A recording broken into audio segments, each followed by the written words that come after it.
You're listening to a special version of the Inside Myanmar podcast, which covers the fallout from the military coup and the democratic resistance. During this crisis, we are not only ramping up the production of our podcast episodes, but also our blog and other social media platforms as well. So we invite you to check these out, along with signing up for our regular newsletter. All of our other projects have been paused indefinitely so we can focus entirely on this ongoing emergency. But for now, let's get into the show.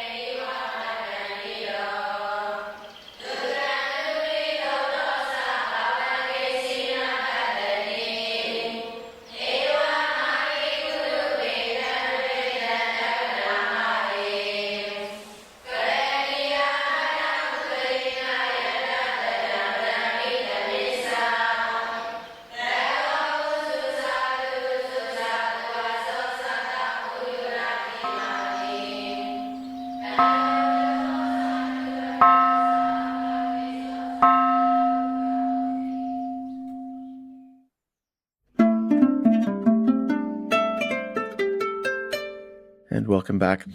My guest today, Adelina Kamal, has an illustrious career coming from the inner workings of ASEAN and the political and diplomatic realm within that, to having, let's say, soft departed ASEAN to now working around and outside to bring a different perspective to the crisis in Myanmar, but also to the ways in which the local international community could be and perhaps should be taking a more serious approach.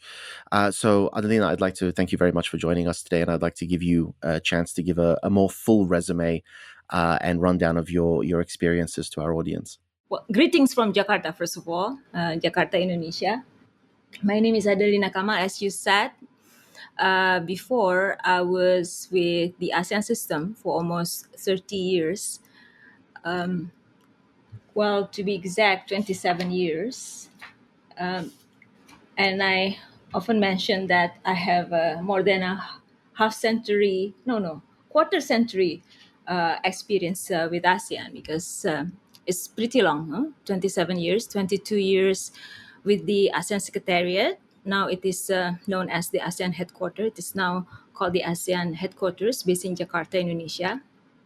And then I moved out of the ASEAN Secretariat at the end of 2016, and I joined the ASEAN Coordinating Center for Humanitarian Assistance, or the AHA Center, which is one of the ASEAN bodies charged to facilitate ASEAN collective response to natural hazard-induced disasters. It's called the AHA Center, also based in Jakarta.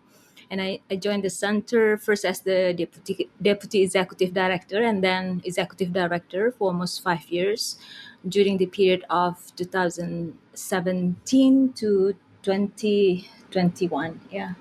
So altogether, 27 years, more than quarter century, almost 3 decades. People always associate me with ASEAN. That kind of like my identity. And perhaps I was stuck with it, in a way, because I have always been known as working for ASEAN. I started working in ASEAN in 1994, not too long after I graduated from university. And at that time, even Myanmar was not yet a member to ASEAN. So 1994, I think Myanmar was admitted to ASEAN in 1997.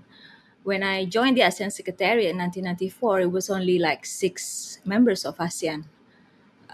Brunei was already a member. Obviously, we have the 5 founding fathers of ASEAN, Indonesia included, as one of the 5 founding fathers of ASEAN. So it was really like, the time when ASEAN was still progressing to become the 10-member nation as it is now. It's going to be 11 members as Timor-Leste is going to join ASEAN very soon. Now, as you mentioned, I'm out of ASEAN. I'm professionally independent. I'm basically, independent. And this is like the first time I'm independent.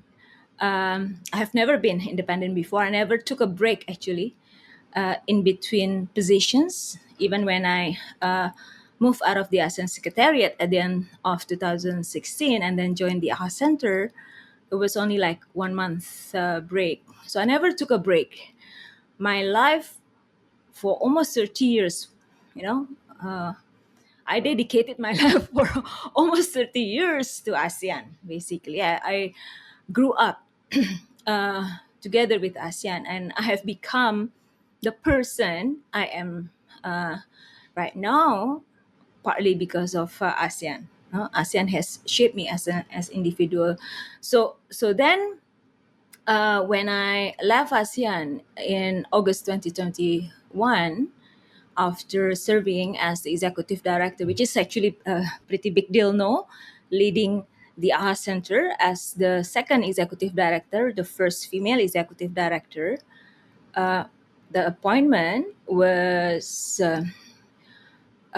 it was an appointment by all the 10 ASEAN countries, although I was nominated by Indonesia, but I had to go through a process, a competitive process, and all of the 10 ASEAN countries in the governing board had to agree to the appointment. So it was a big deal to be, to be approved, to be appointed and approved by the 10 countries and to lead the AHA Center.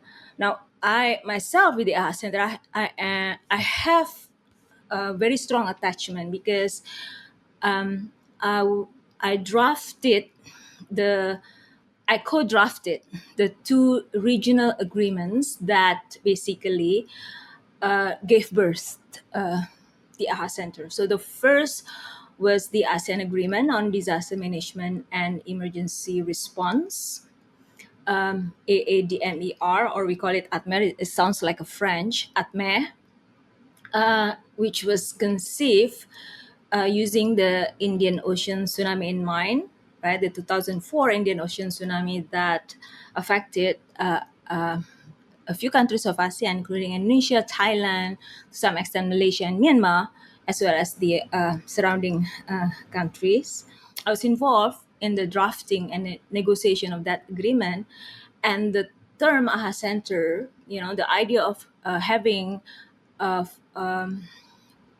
center with full timers that would facilitate ASEAN collective response to natural disasters such as Indian Ocean tsunami. It came up during the negotiation process, and I was the one actually who put the name of AHA Center into the draft document based on the suggestion from the ASEAN countries. So I was very much involved. At the time, I was still with the ASEAN Secretariat. That was 2004, 2005, right? I was still with the ASEAN Secretariat. And then 12 years later, in 2017, when I got appointed as the executive director, I mean, it's kind of like unimaginable that I never expected that while I was with the ASEAN Secretariat that I would get the chance to lead the AHA Center at a later stage. So I built the AHA Center, even though I was the second executive director, but I built the AHA Center, from just a document, right? From just a name in the disaster management agreement and into a full-fledged center. So when I left, the AHA Center, I think, already gained some prominence and the credibility, and at least 7 regional organizations came to the AHA Center while I was still with ASEAN Secretary, as well as when I was with the AHA Center to learn about the center, because it's not too common to find a regional organization that is able to come up with collective actions on the ground. I mean, it's not just like when there is a natural disaster, you go, and represent ASEAN and bring a team. No, it's not just like that.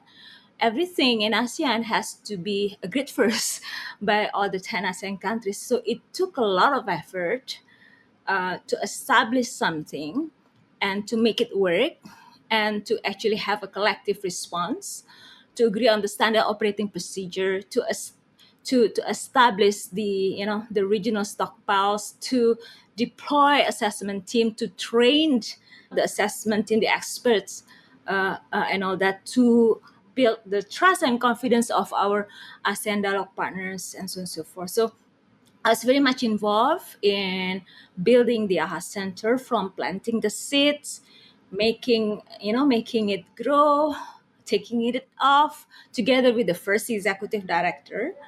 I was with the ASEAN Secretary, and then after he finished his 5-year term, then I got the trust to lead the AHA Center from 2017 to 2021. So that's my background. I have always been passionate about ASEAN, as I said before. People always associated me with ASEAN. So I think they were kind of like shocked when they found later, not long after I left. So I left the AHA Center. My tenure ended in August 2021. At that time, we experienced already, right, the crisis in Myanmar with the coup in February 2021, and the ASEAN leaders coming up with the ASEAN 5-point consensus, and AHA Center was already tasked to facilitate humanitarian assistance to the crisis affected people. So 2 months after I left the AHA Center, I wrote an article, and it got published by the Jakarta Post. At first, it was colleague at the CSIS in Indonesia that asked me to write for them about the ASEAN, what should be the ASEAN approach for the Myanmar crisis. And then, apart from getting it published by CSIS, I decided to also share it with the Jakarta Post, and then they published it in October. It shocked people because I was really critical about ASEAN's approach to the Myanmar crisis. An inconvenient ASEAN-led approach to Myanmar crisis, where basically I said that I questioned the issue of AHA Center being tasked to facilitate humanitarian assistance to the crisis-affected people. I basically questioned the issue of trust of the people that, through the AHA Center, whether the humanitarian assistance facilitated by AHA Center actually win the trust of the people. And then I really grilled the fact that whether ASEAN uh, has to deal has to work with an outfit that killed their own people. So these were actually the dilemma that I had while during my last year with ASEAN. So and given that opportunity, well, I kind of like provoked at first by CSIS, no, when they called me, Adelina, Ibu Adelina, now you are out of ASEAN, perhaps can say something about this more freely. And it took me a while, to say yes to them. It took me a while. I had to master my courage, basically to say yes, because I love ASEAN. And I think that was really like the turning point, right? The turning point, because I when I left ASEAN, I didn't want to deal with ASEAN anymore. To tell you the truth, I wanted to take a break. Not because I was fed up with ASEAN. No, I really wanted to have a break. I hit 50, so I really wanted to have like a real break. And it was also during the time when, we all had to experience COVID, right? The COVID period was really like a difficult time. So I really like wanted to have a break from work, just to decide what I want to do, with my life. Perhaps you can call it as a midlife crisis, perhaps. But really, it was really an important call made by CSIS, and I really had to master my courage, and even I had a conversation with one of my good friends.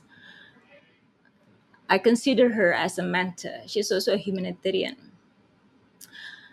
And I asked her. She's not Indonesian, by the way. And if she listened to this podcast, I think she knows that I'm talking about her. But I always look up to her, and I asked her, what should I do? I'm given this platform. I'm now independent. I have my own thoughts. What should I do? Right? She didn't she didn't lecture me. I didn't also give her details, but she just said, Adelina, only fear Allah, only fear God. Right? My mom just had a stroke, and she was afraid that I will be captured by the Myanmar junta. I told her about the article. My husband is fully supportive, but it was because of what my good friend said, that I should only fear Allah, that I should speak up. I have I have the privilege to be able to speak up, and I'm given that platform. What should I? What should? Who should I be afraid of? Right? I should not be afraid of people. I should not be afraid of anyone. I should be afraid of only God. So that's what I did. And I think the way I approached the crisis actually turned almost like drastically, because then I had nothing to lose. I Perhaps people would say that I was too naive, right? Because and then they said, you will burn the bridge, Adelina. But I think it's too much to see. I think the so-called midlife crisis, perhaps, but really it was like the moment, because I knew that ASEAN could have done better, that ASEAN should do better, and all of us should do better. That we have to leave the fact that perhaps ASEAN is not the right vehicle for facilitating humanitarian assistance. That when it comes to humanitarian assistance, we should go back to the objective. That is, uh, alleviate the suffering of those affected, help the people, right, and also protect their dignity. And trust is the cornerstone of humanitarian assistance.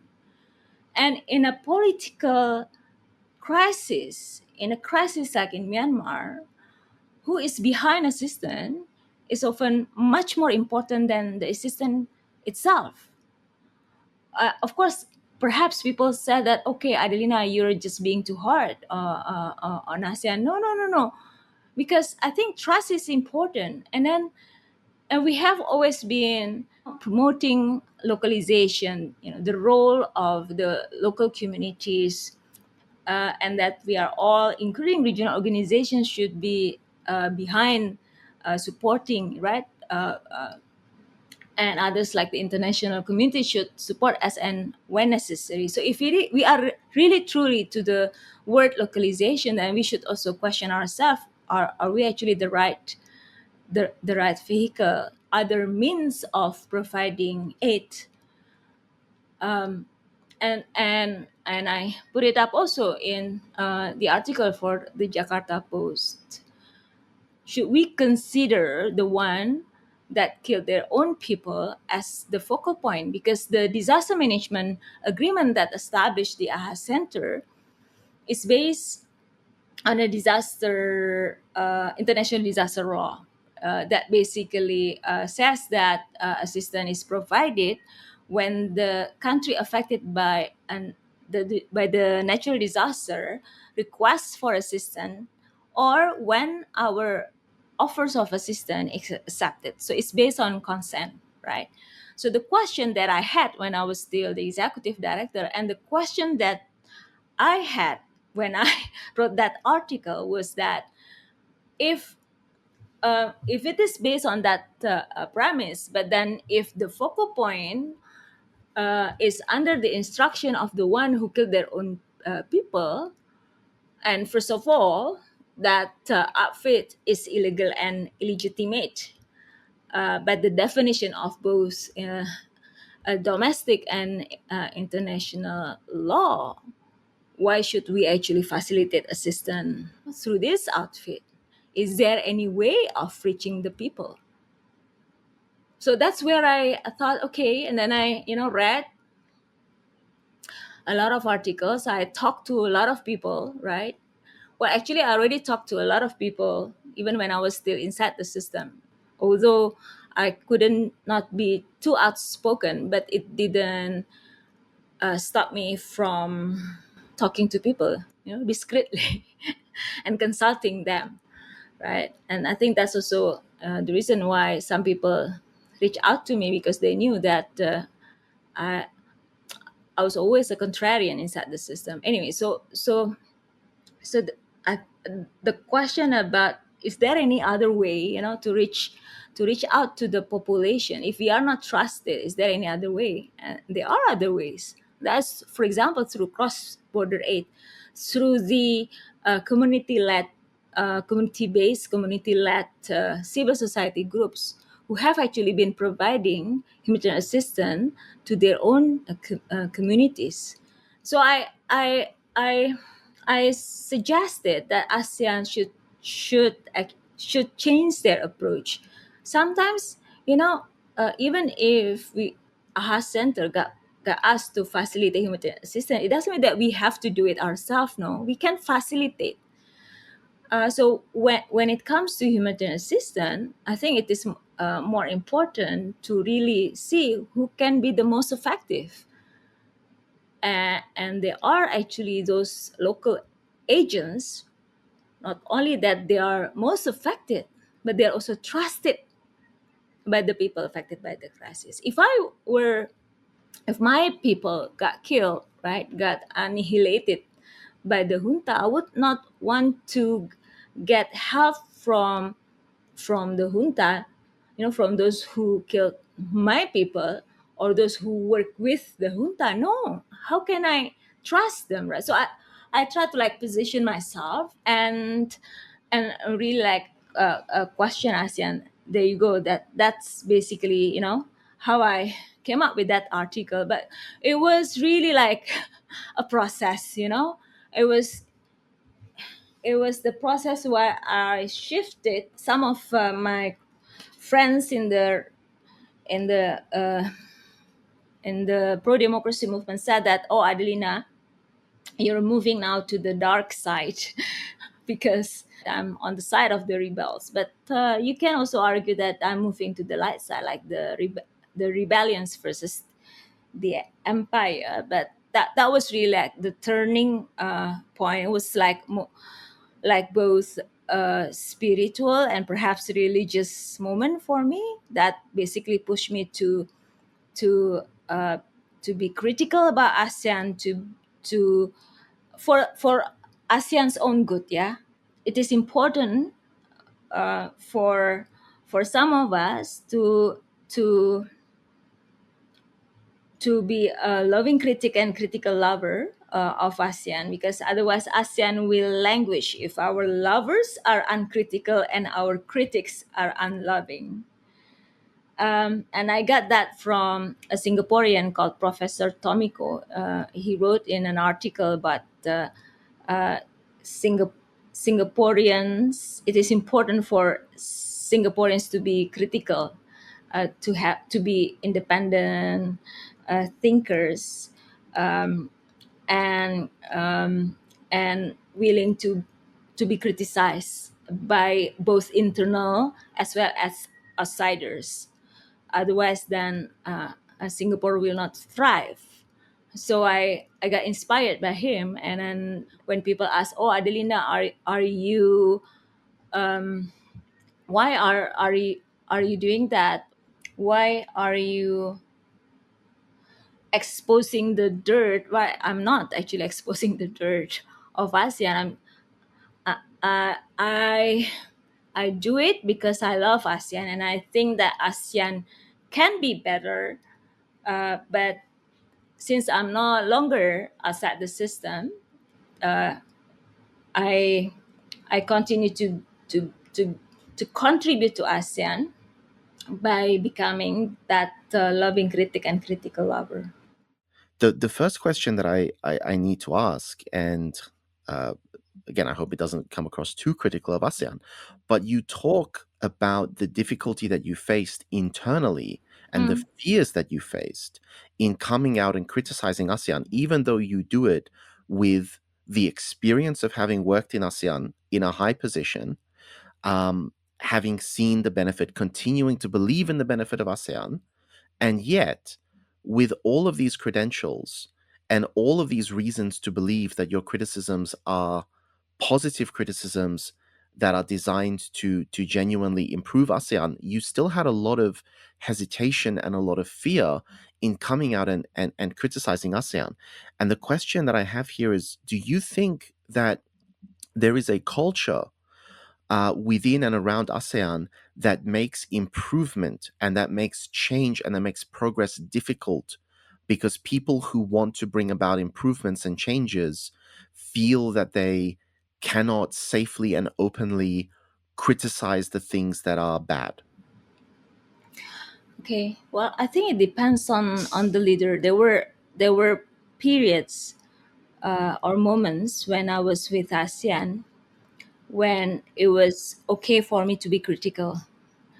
For example, when I was still with the ASEAN Secretariat, and we had this Secretary General back then. He's a Thai. He already passed away. His name was Dr. Surin Pitsuan. May he rest in peace. So Dr. Surin Pitsuan became the Secretary General during a very difficult period, because that was the time when Cyclone Nargis happened in 2008. I think he just joined ASEAN as the Secretary General, and that was also a critical moment, because the ASEAN Charter, the Constitution of ASEAN, was also in the making and being enforced during his period. So he came at the critical juncture of ASEAN.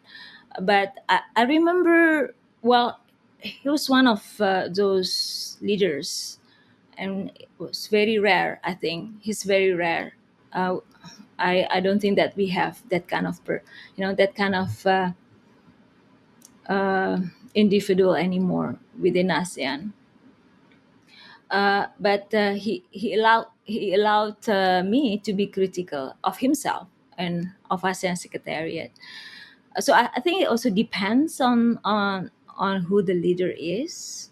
While I was with the AHA Center, I was actually number one, right? I was number one, and I reported directly to the governing board that consisted of the heads of the disaster management organization of the ASEAN countries. But you see, I think the governing board at the time was uh, had full confidence in AHA Center when it comes to natural disasters.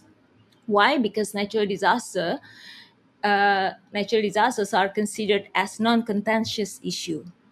Yeah, it's something that happen in most of the ASEAN countries. Most of our ASEAN countries, except Singapore and Brunei, to some extent, are disaster prone, right? We are the 7-Eleven, the supermarket of disaster. And that includes Indonesia, Philippines, and Myanmar. Those are the top three most disaster prone countries in ASEAN. But natural disasters are not the contentious issue, it's something that in terms of the the concerns, the issues, these are shared problems, right? Shared problems, shared challenges, and these are not political. So I was given actually the privilege of leading my organization and shaping the AHA Center, you know, the way I wanted, and together with the member states, right? I think we did very well, but the the disaster management falls under a pillar of ASEAN called the ASEAN socio-cultural pillar. There are three pillars of ASEAN: ASEAN political pillar, ASEAN socio-cultural pillar, and ASEAN economic pillar. Right? ASEAN economic pillar talks about the ASEAN economic integration, the ASEAN economic community, and all that. Social culture pillar, apart from disaster management, issues like health, social welfare, environment, culture and information, women, children, these are the socio-cultural pillar.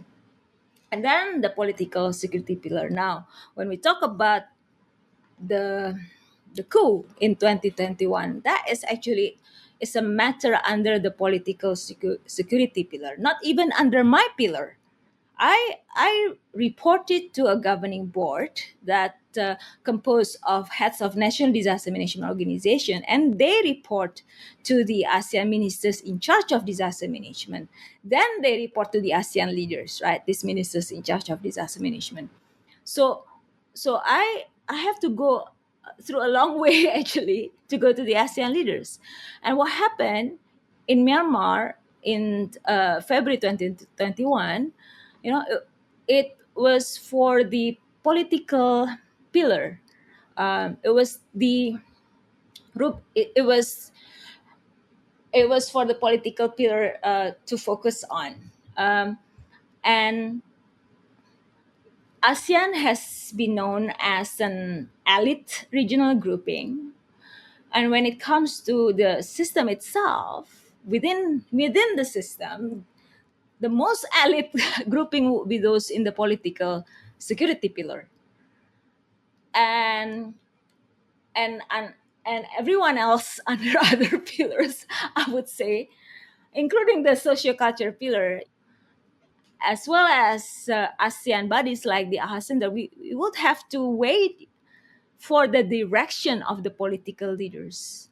And the political leaders are the ASEAN foreign ministers and the ASEAN leaders. When when the coup happened in February 2021, and when the decision to assign the AHA Center to facilitate humanitarian assistance as part of the 5-point consensus, I was not consulted. The governing board was also not consulted. AHA Center, as I mentioned earlier in my intervention, was created with the Indian Ocean tsunami in mind. We have our own standard operating procedure. We have our own disaster management agreement, and a political crisis, war, conflict, like what's happening in Myanmar, genocide, right? Crimes against humanity. You name it. These are not under the ASEAN Agreement on Disaster Management and Emergency Response. These are not under the agreement on the establishment of AHA Center. These are not under our standard operating procedure. So the assignment by the ASEAN leaders for the AHA Center to facilitate humanitarian assistance is an exception. In fact, it was done before, after the Rohingya crisis in 2017, but it's an exception because I think so far only AHA Center that got that special assignment from the ASEAN leaders directly, without even the ASEAN leaders nor the foreign ministers of ASEAN consulted the governing board as well as myself. Now, I don't blame it right? I don't blame it on the ASEAN leaders for doing so, because when it comes to the Myanmar crisis, any negotiation and any political debate, I mean, it's always difficult, right? It's dynamic. You have to basically negotiate on the spot, and things are like moving, and sometimes you just have to put it on the table. And humanitarian assistance, often in political crisis or political debate, like what's happening in Myanmar, is often used as the bargaining chip, right? As a tool, because it's the most acceptable, non-contentious in a way. So let me just interrupt here to ask an important question about this, because you're drawing a very important distinction here between humanitarian assistance in times of natural crisis, which Yeah. you're saying is very uncontroversial. Everyone agrees humanitarian assistance is good. And then political engagement when there is a political crisis. But what would have happened, and I don't know whether this actually did happen during your tenure, I hope that it didn't, but what would have happened if in an ASEAN member state there were a major natural crisis, such as an earthquake, a tsunami, what have you, which affects a region that is uh, expressing poor relationships with the central government of that country, or that has an ethnic or religious minority that the central government of that country famously is discriminating against. And the central government of that country has gone to ASEAN, has gone to the AHA Center, and has tried to slow or withhold ASEAN humanitarian assistance as a political weapon, because now the humanitarian assistance would become politicized. What would happen in that circumstance? Yeah, so it never happened during my tenure, but that exactly why I pointed uh, out the importance for ASEAN to consider this in one of my articles. I said that we call it, by the way, we call it a complex emergency, right, in the humanitarian circle. So when a so-called natural disaster happen in a in an in a conflict setting, or when the government is basically slowing down, as you said, and so on and so forth. That's a complex emergency that happened. That basically Cyclone Mocha, right, last Mm, year in Myanmar. mm, So that's when I argue in my first article for the Jakarta Post.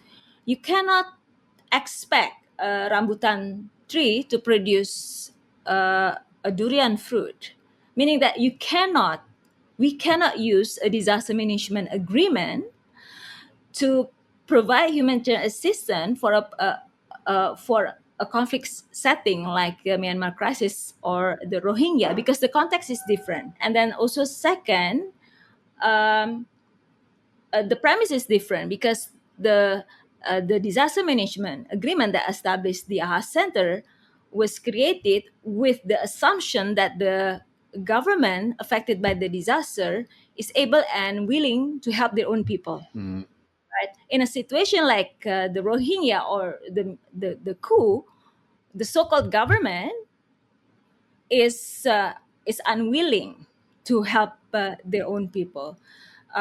So that I think has to be differentiated. Second, I think what is needed in ASEAN is not to over rely on the disaster management agreement and the disaster management mechanism created by that disaster management agreement. That disaster management mechanism is called the AHA Center, right?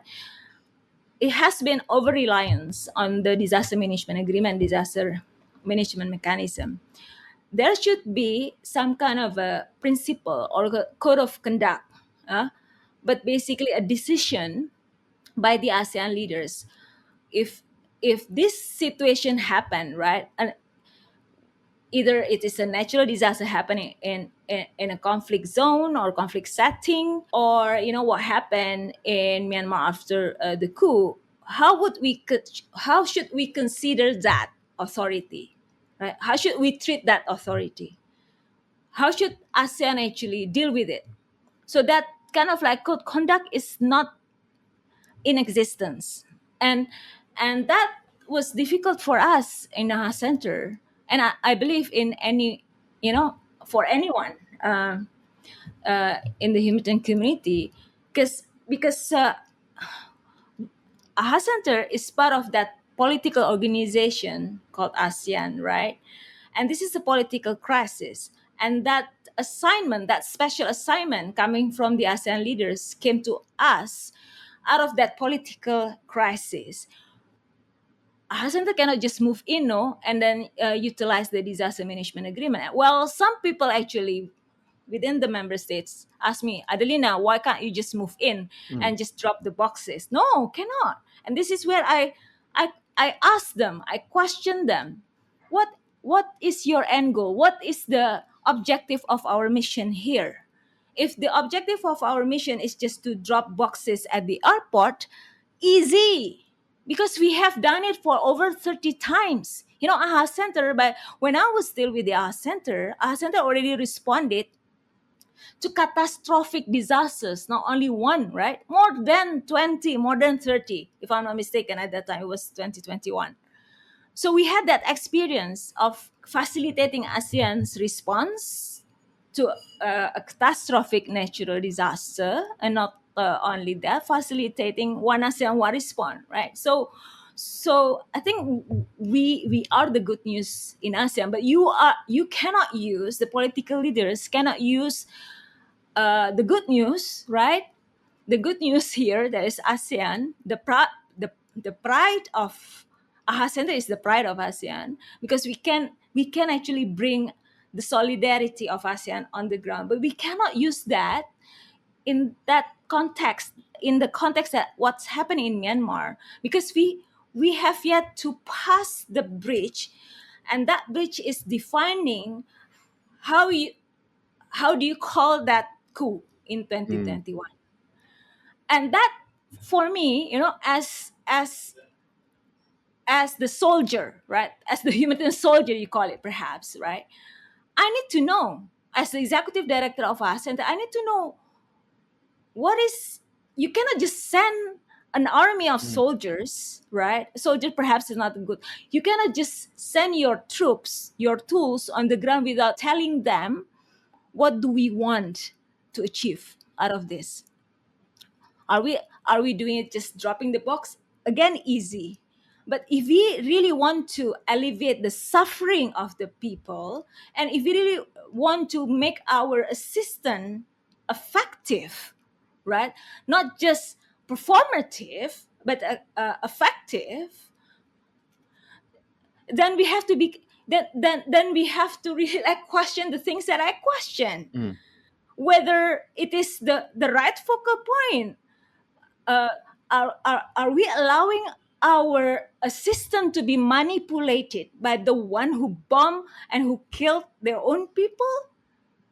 Can we allow the assistant to be directed? Because the agreement on disaster management and emergency response say that it is the affected country that will not only say yes to the assistant, give consent, but also in charge of the direction and control of assistance.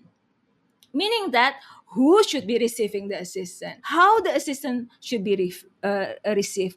That is okay if it is happening in a context when the government is able and willing to help their own people. And that's what we say when that we are respecting the national sovereignty, right, of a country. We cannot just come in. You cannot just come into Indonesia when there's a disaster with your tourist visa and then say that, oh, I'm coming with my search and rescue dogs for 10 of strong search and rescue men, and I'm going to help you. No, you have to have the consent. But that is okay because the government is able and willing, and we are a sovereign state, and blah blah blah. But if the so-called government, which is not a government, right, is illegal and illegitimate, is killing their own people, why should we actually rely on them for their consent? So the issue of consent is very critical, right? And then the disaster management agreement cannot be used. The disaster management mechanism cannot be used for that purpose. It's an over-reliance, and I would say abuse of humanitarian assistance. And therefore, I was so angry that AHA Center was used by our political leaders. But again, I guess we have a very good examples because it's also being practiced in other parts of the world. It is important that ASEAN pass that bridge first, right? That ASEAN define how they call the coup, that the coup is unconstitutional by the ASEAN Charter, that we cannot use the disaster management agreement that makes the assumption that that government is able and will as our focal point. Then, that analysis, and then I combine that with what the Myanmar people say. We cannot trust the military because they want to kill us. We want to get assistance from those who we trust, right? They're most effective, blah blah blah and blah blah blah. Then that brought me to the other analysis. If we really want, again, to have our humanitarian assistance effective, then try to find those who can do the work better and those who can be trusted, and then consent using states, right?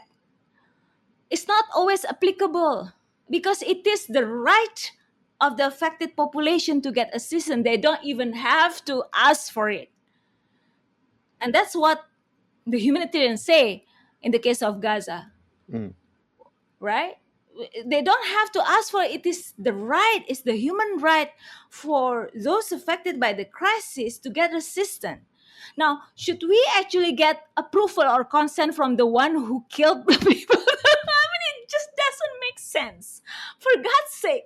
So that was the dilemma that I had. When I was inside the system, I asked, should we ask, should really, excellencies, should we consider that as the focal point? Is there any other way of doing it? And therefore, after I had that life-changing moment, right? I wrote that Jakarta Post article, and then after that, I wrote some other articles, and then I got approached by people on the ground, and I am humbled to be invited by them to see their operations on the ground. I traveled with them. Many of them are women, courageous women, and basically they showed me that it can be done. Then I became more confident that this is the right way to go, that it is possible to provide humanitarian assistance without needing consent from the so-called state. And that what I call as humanitarian resistance. Humanitarian resistance is still humanitarian assistance, and those who practice humanitarian resistance are humanitarians. The difference is that they completely disengage the junta. They go through other way. They provide an alternative mechanism, and at the same time they liberate themselves. At the same time they make themselves resilient, and at the same time they are breaking barriers, right? Breaking barriers. That's, I think, what ASEAN needs to see, especially in view of our history and our and our promise, because the ASEAN Charter says that ASEAN, ASEAN Charter starts with we, the people of ASEAN. So ASEAN needs to transform itself from being an elite regional grouping dominated by states to a truly people-centered ASEAN, whereby the people is the ultimate power. So shift to a people-centered organization that places people as the ultimate sovereign of that country, of the organization, because that's what the ASEAN Charter is all about. it starts with we, the people of ASEAN.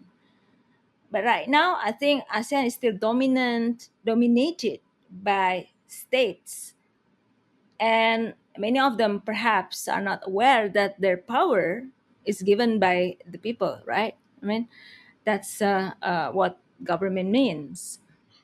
I mean, the obvious question that comes from that, though, you yourself, you're Indonesian. You obviously, in a very large, vibrant democracy, but a lot of the member states of ASEAN do not seem to share the dedication to democracy. In fact, I think we can safely say that there are certain member states of ASEAN who have a vested interest in preventing the spread of democracy. So, what you're suggesting here, the idea that in humanitarianism and in ASEAN in general, the people should be considered as the ultimate source of authority, legitimacy, and sovereignty. Do you think that has any chance of being accepted by all of the member states? What is the likelihood? Um, this is where I think Indonesia could do better uh, as one of the founding fathers. And I think that Indonesia has not fully exercised its leverage as the biggest country, biggest democracy in ASEAN. Uh, Many actually have said that Indonesia is the facto leader of ASEAN. And if uh, Indonesia engages, if Indonesia uh, is pushing strongly for ASEAN to thrive, then ASEAN would thrive. Mm, But if Indonesia is regressing in its democracy path, then ASEAN is going to wither. mm, And unfortunately, what's happening in Indonesia is showing that our democracy is not progressing, is regressing. So I think we have come to the dark age, both for Indonesia as well as for ASEAN, because the largest democracy mm. in ASEAN is experiencing a regress and not a progress. I'm not. I'm. I'm still hopeful as an Indonesian, yeah, because I think you have heard about what happened with our constitutional court. The decision they made a decision a few days ago about the result of the election that were contested by the other presidential candidates. Anyway, I because of what's happening in Indonesia, I think it will be much more difficult for ASEAN to realize our promise to the people as a people-centered organization because of what's happening in Indonesia. The second group of leaders that in ASEAN that I would expect to exercise leadership in ASEAN would be the other founding fathers of ASEAN. That would be Malaysia, Singapore, Philippines, and Thailand. Malaysia, you see, Malaysia is having their own problem, right? Mm. Malaysia will become the chair of ASEAN, but they're also having their own problem. But they're quite vocal when it comes to the Rohingya as well as the Myanmar crisis, so we may be expecting something from them. I'm not sure about the Philippines.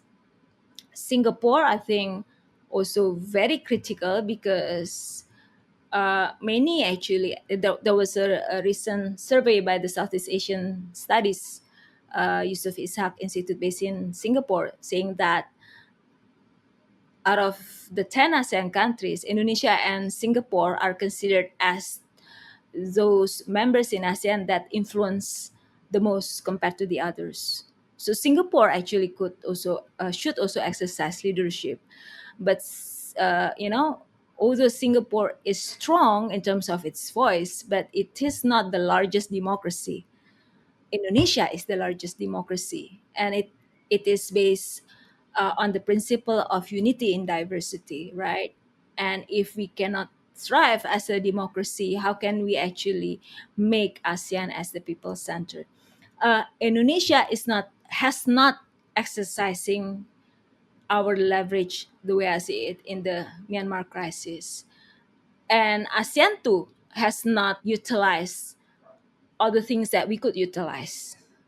I'm not saying that we should be like those in the West, whereby we would sanction Myanmar, because we don't have that sanction tool in our ASEAN charter. We don't have sanction and penalty in the ASEAN charter. Those those were suggested by, I think, by a group of the eminent group. I think as I read about it, sanction was suggested. ASEAN to become union was suggested, but those words were taken out because that kind of like, it was people, the eminent group, well, no, the leaders asked the drafters as well as the eminent group to take them out, because then it's not in line with the soul of ASEAN. But there are other ways, of resolving the Myanmar crisis, and I think ASEAN, including Indonesia, in particular Indonesia, no, has not utilized all the tools that it can under the ASEAN Charter as well as the ASEAN mechanism to resolve the Myanmar crisis. Now, the fact that there's an over reliance on the AHA Center, right? I mean, out of so many institution and mechanism in ASEAN, only AHA Center was mentioned following the Rohingya crisis and in the ASEAN 5-point consensus for providing humanitarian assistance. Of course, the ASEAN leaders through the ASEAN summit is the main mechanism to resolve the crisis.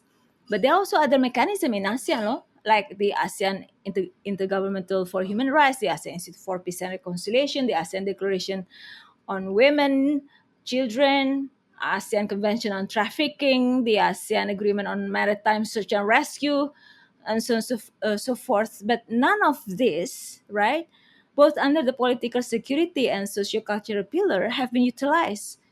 I mean, there are like things like ASEAN human rights dialogue, but when it comes to the Myanmar crisis, it's got to be more than just talk and dialogue. It's there got to be some action, some concrete action. So while I can understand while that the ASEAN leaders rely on a center for humanitarian assistance because it's non-contentious and non-political, but the fact that whenever you open the leaders review or decision with regard to the Myanmar crisis, they say that, the 5-point consensus, we have achieved a few things. Humanitarian assistance number 4 always mentioned, as something that is showing progress, because none of the other points in the point consensus are showing progress. But that also show the weaknesses of ASEAN, because number one, we have not fully optimized our mechanism, and second, the ASEAN Charter does say that the ASEAN leaders should make a decision when it comes to a crisis like what's happening in Myanmar. So we rely on the ASEAN leaders at the summit to make that decision, and they can make a particular decision, right? So, like eventually banning the SAC from participating in the summit and the ASEAN foreign ministers is one of the example of that particular decision. They can also make a decision if they cannot reach consensus. So some have argued that, okay, then the whole thing is wrong, because then everything is based on consensus. But the way I interpret consensus is not absolute. We should not be slave by consensus, because the ASEAN Charter does say that when there is no consensus reached, then the ASEAN leaders can decide how they how to approach with the issue. So there are actually opportunities out there that have not been utilized by the ASEAN leaders, and ASEAN is known to be creative in difficult situations, like in Cyclone Nargis. I was involved in the response of Cyclone Nargis.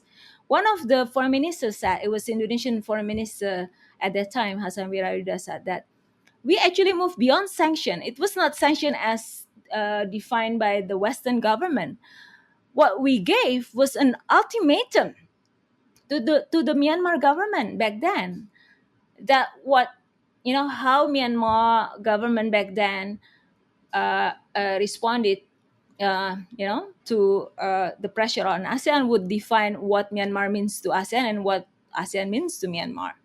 And that was really an ultimatum, and one of them like banging on the table. I was there, by the way, after the Cyclone Nargis. So I don't think that we exercise the leverage that we have when it comes to ASEAN as a grouping, as well as Indonesia as the largest democracy.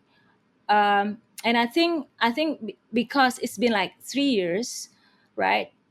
And ASEAN also is at the same time is known to be taking one step at a time. So okay, they introduced 5-1 consensus, and then okay, Min Aung Hlaing doesn't respect the 5-1 consensus, and then after that, because he doesn't respect, then he will be banned from participating on this, and step by step. So we wait until that happen, and then we do the next. That is linear way of approaching things. What's happening in Myanmar cannot be tackled using a linear approach, an incremental approach.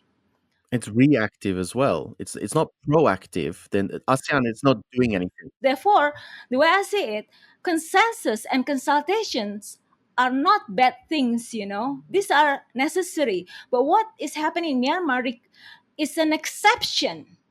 And that exception is actually provided in the ASEAN Charter, that, first of all, summit is the supreme body of ASEAN.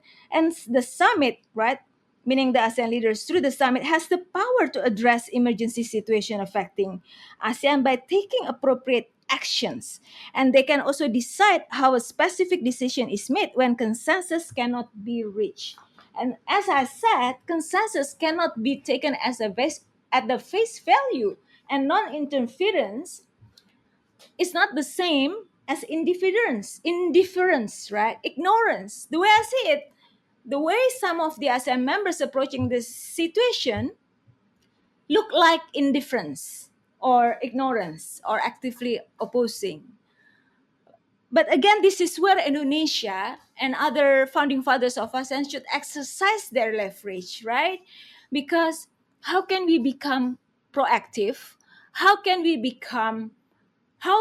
exercise our centrality and leadership if we are not united? And just accept it. We are not united in the way we handle the Myanmar crisis, and that is really obvious. But how do you think they could? Because you said you don't see a path for something like sanctions, but it feels like, to draw another comparison, like if we look at the European Union does actually have some punitive measures within the framework. It does exist, not many, but they do have some. And the problem that they've discovered is that certain countries, Hungary being a repeat offender, are able to manipulate the way that the EU is supposed to operate, specifically by avoiding a consensus, by always being the one country that, refuses to agree. And there's no real way to stop this. And so there was a period of time where you can punish a country, but you need the consensus of all of the other countries to do it. And because Hungary and Poland, two countries out of like 27 or something, were friends, if the EU wanted to punish Hungary, Poland would block it. If the EU wanted to punish Poland, Hungary would block it. And so the EU is in a state now where it's trying to take a legislative change through the EU's own legal system so that they can create a punishment mechanism to try to minimize the negative effects of countries like this. And this is, again, the EU already had some level of punitive mechanism, and you're saying that ASEAN does not. Yeah. Do you think that it is possible to resolve a crisis like this without actually having a punitive system in place? There are other forms of punitive measures. As I said before, uh, uh, the ASEAN consensus should not be considered as an absolute consensus. Mm-hmm. And being assertive to each other is not the same as being confrontational.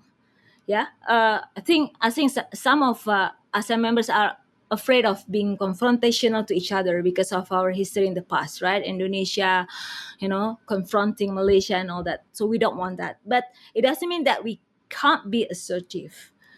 And this is where I think Indonesia, along with the founding fathers of ASEAN, let's say if Thailand is not agreeing with Indonesia's approach, but Indonesia can get Malaysia, Singapore, and Philippines, right, or Brunei to some extent, and Vietnam to some extent, to be on its side, which I think I saw that, but it could be more. Why I said so? I think one of the best decision that ASEAN did in the implementation of the 5 point consensus, the best was banning the SAC from participating in the ASEAN summit and ASEAN foreign ministers.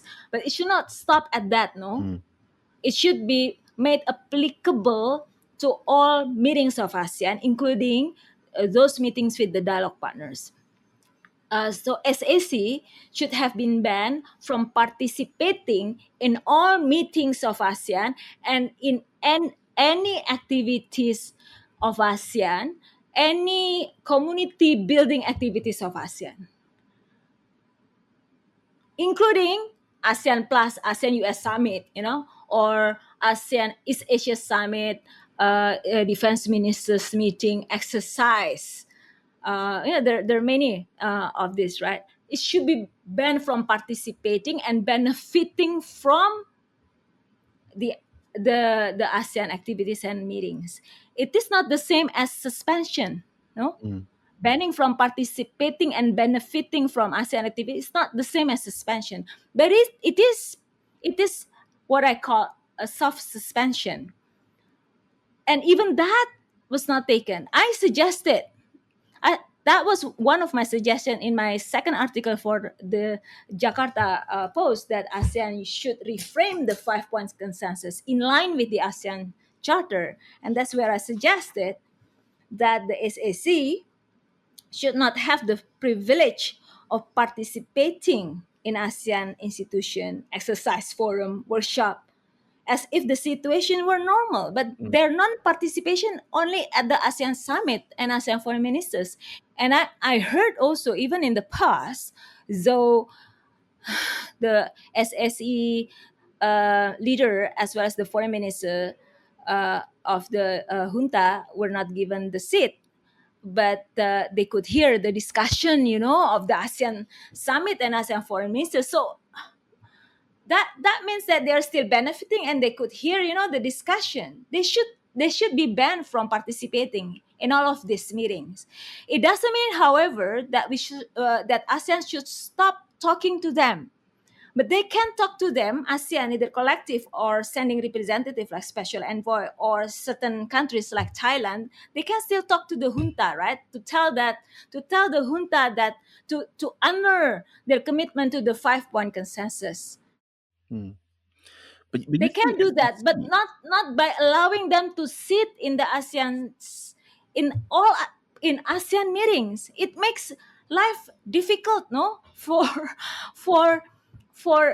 organs and structures in ASEAN, including the center, including meetings discussing the future of the children of ASEAN, Yeah. education and women, right?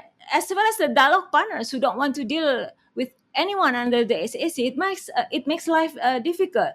One of the foreign minister of Indonesia said that how can we operate a patient if he is still on the operating table. So that's what I interpret sanction. We don't have to be like the West, to apply punitive measures um, on Myanmar. No, it doesn't have to be. But we can work with the West. We can work with the international community, and that's where the international community should not just wash their hands and let ASEAN take the lead. No, Mm. I mean ASEAN will still have to take the lead. It is our responsibility, no? But international community cannot just leave ASEAN behind, because the international community, including the UN, they have more tools that they can exercise. And these tools include sanction. This is where ASEAN should work with those who can provide this sanction, right? That is what I call the ASEAN UN, this approach, the ASEAN led approach. ASEAN is still at the front with the others backing ASEAN up. Now, there is a difficulty, I know, in ASEAN to say it, to say it. Because it doesn't mean that, the officials in ASEAN countries do not understand.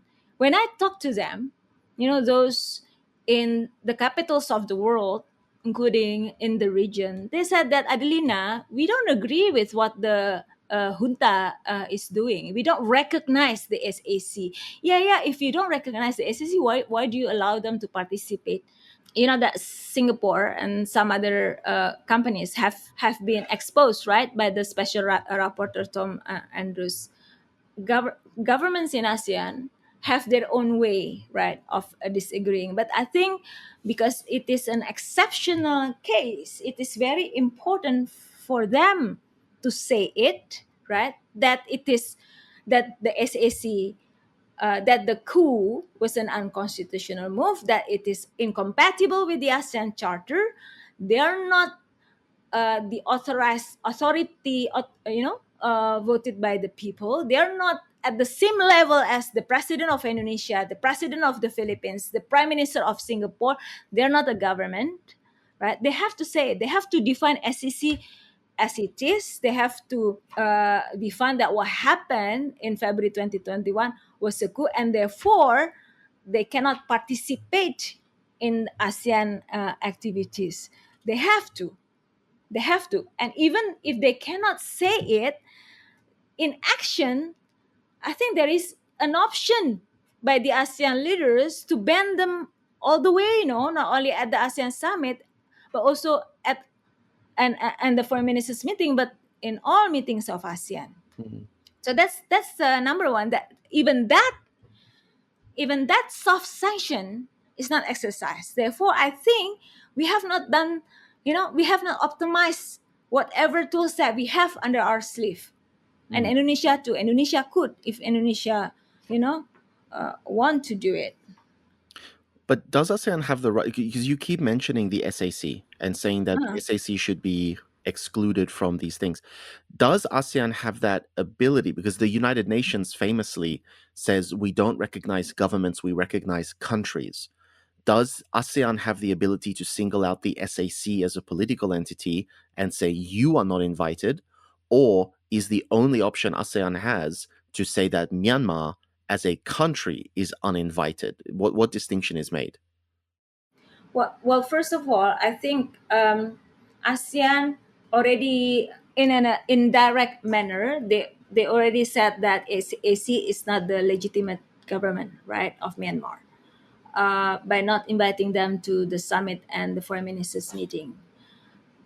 What ASEAN also has not done, as I said, not inviting, actually applying that to all ASEAN meetings, but also consulting NUG Mm.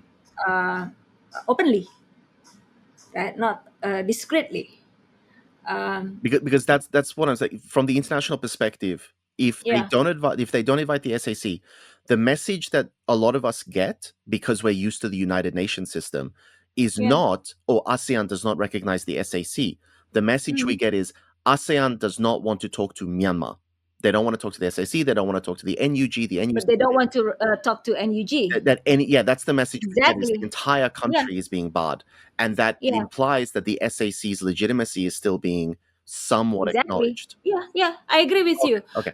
If you don't recognize one, then people will ask you, then who should you recognize? Yeah. If we recognize that NUG is the result of what actually the people voted, then ASEAN should talk to the NUG and invite NUG Mm. to the ASEAN summit and other ASEAN meetings. uh, it's not only the issue of legitimacy, it's the issue of having the right representation of the people, Mm. because again, ASEAN is for the people, so we have to include those that are voted and elected and chosen by the people. Now, I think the reason perhaps some governments in ASEAN are not doing that, and collectively they don't want to do that openly. I think they still consider that the military. Some of them, I think, no, I don't speak on behalf of them, but I think they still consider that the military is going to, is going to win. Mm. I think they I think underestimate the Spring Revolution. And what happened in Myanmar surprised the international community, surprised ASEAN too. And I think uh, right now, perhaps, as you know, right, governments uh, are, are are trying to figure out what's happening in Myanmar, whether who we should take side. It's also a misconception, I think, with what happened in Myanmar, like what Anthony Davis said in on your podcast, and many actually have said. If you understand, right, what is happening in Myanmar as a people's revolution, yeah, which is actually the nature of the Spring Revolution, and if the objective is the same, right, with the people, that is to bring back democracy, and not only to stabilize the conflict, right, but to bring back a democracy, then it will not be that difficult for governments, for anyone of us to accept that NUG should actually be the one invited to the ASEAN summit. Mm. Is governments, they're afraid, no, they're afraid, I Yeah. think, Yeah. the military will resume power. They're afraid, so they're trying to be careful while they acknowledge that AC is not qualified as the government. They don't want to say it openly. When the things are, turning against their back, then perhaps then they will, uh, say it. But this is the heart of it. This is the absolute crux, right? Yeah, yeah. If we recognize the national unity government, to my mind at least, that doesn't just mean you went to the racetrack and you put some money on a horse and you hope that horse wins. That's not how this works. If you recognize the national unity government, you recognize that the SAC is illegitimate. The coup was illegal, both under ASEAN and under domestic Myanmar law, which it was. And you recognize that the Myanmar military is committing crimes against humanity, which they are, and we have evidence, Mhm. then you should take steps to ensure that the national unity government wins, or at the very least, that pro democracy forces win. It's not enough to sit back and hope. And this is where the big, big, big, big question of non interference comes in. Do you think that the time has come to take a more hands on approach? Because people are dying every day that the crisis continues. Do you not think that there is an ethical impetus and also a significance to the future of ASEAN itself to get involved and handle this crisis and contribute very directly to Mm. ensuring that the military does not get to continue killing civilians and does not get to seize power? It is the existential crisis of ASEAN. ASEAN is in crisis too. It's not only Myanmar crisis. ASEAN is in crisis too. Um, and I hope that ASEAN will exist, no, in decades to come, because really the relevance of ASEAN is being questioned here. with what's happening on the ground, and with the nature of the Spring Revolution, which is really like, teaching us a lot of things, right? This older generation, I think it is really the time for us, for ASEAN to do so. Uh, if we want to make ASEAN matters to the people, that's number one. Second, there is an opportunity to do it, and that opportunity comes when Malaysia becomes the chair of ASEAN next year.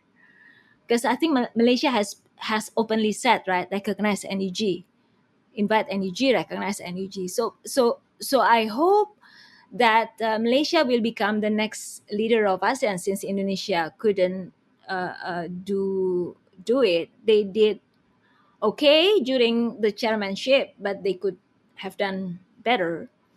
Then perhaps Malaysia, with its own diplomacy, can bring the case to ASEAN that it is time for us to acknowledge the NUG, acknowledge those who chosen by the people, and really like define this is something that, that is a threat to ASEAN, and unless we are doing something about it, then we are complicit in this crisis. We are complicit in the genocide, in the crime against humanity, because we are prolonging the crisis. It could have been resolved faster. Um, we in ASEAN, we always think that, that Myanmar should have listened to us. I think we kind of like under that Myanmar junta, no, should have listened to us. In the past, we thought that they would have listened to us. They would have, what is it, followed the 5 point consensus. So it's a wrong calculation. I think they need to have a new calculation. Yeah. And it's already like the third year of the crisis. So it's the wrong calculation, and existential crisis at the same time. The global order is weak. The regional order is disappearing, in almost in existence, in terms of resolving our own problem inside our border. So, it's really an existential crisis. No, Mm. we cannot also expect for those outside ASEAN, to project their leadership, because they're busy with their own thing. And naturally, ASEAN is put at the front at the front line, and we should. And this is a lost opportunity. This is going to be a lost opportunity for ASEAN, because ASEAN could actually use the opportunity to show the world that, we are capable of handling the problem in our own backyard, that we are able to show uh, you know a different way of doing things, whatever it is. We are able to do so, and we offer new alternatives, right, to the global order. It's going to be a lost opportunity. So while the world is so consuming with what's happening in Gaza and Ukraine, ASEAN could have actually exercised its leadership and show to the world that, we handle this crisis the ASEAN way, and we have matured, right? We are over 50 years. We are matured when it comes to consensus and consultation. We redefine our way of consensus and consultation. We redefine what non-interference mean. We redefine what proactive leadership means. We redefine how we should, respect the people. We redefine what democracy is. Right now, it's very difficult. Again, with what's happening in Indonesia, I have not lost my hope on Indonesia, though. It may there may be things happening, but also it could be the time for the people of ASEAN, no, to really push to really push hard on their governments. In the webinar that I participated last Thursday, there was a suggestion, Adelina, if Myanmar people cannot uh, um, have the responsibility to protect, to be implemented by the international community, how about the people to people responsibility to protect, meaning that the people together, right, of ASEAN are calling it out. But we have, I think also another thing, um, Myanmar crisis is not something that is considered as a priority, by the ASEAN People Institute, Southeast Asian, yes, Institute for Southeast Asian Studies in Singapore said that ASEAN people are more concerned with what's happening in Gaza, right, than what's happening in Myanmar. They're more concerned with what's happening in Ukraine, Yeah. uh, not with what's happening in Myanmar. They feel that ASEAN has uh, come too far. Some actually even think that ASEAN has come too far when it comes to non-interference. I think that probably come from the more authoritarian countries than the democracy countries that we have. They think that we have exercised our muscles, enough. But we have not been using the right machine and the tools in the gym and consuming the right protein, right? We have not optimized our mechanism.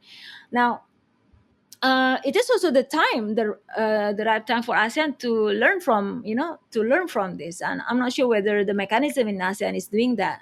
For the so-called active learning, fact-based learning when the crisis is happening, uh, and also like taking notes on what actually should be done.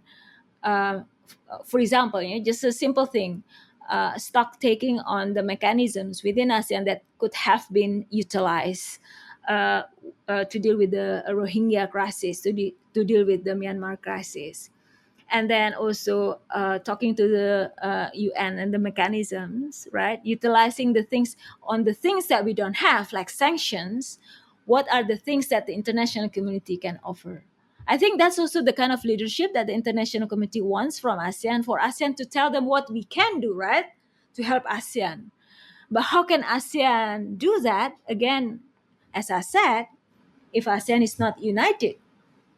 Um, yeah.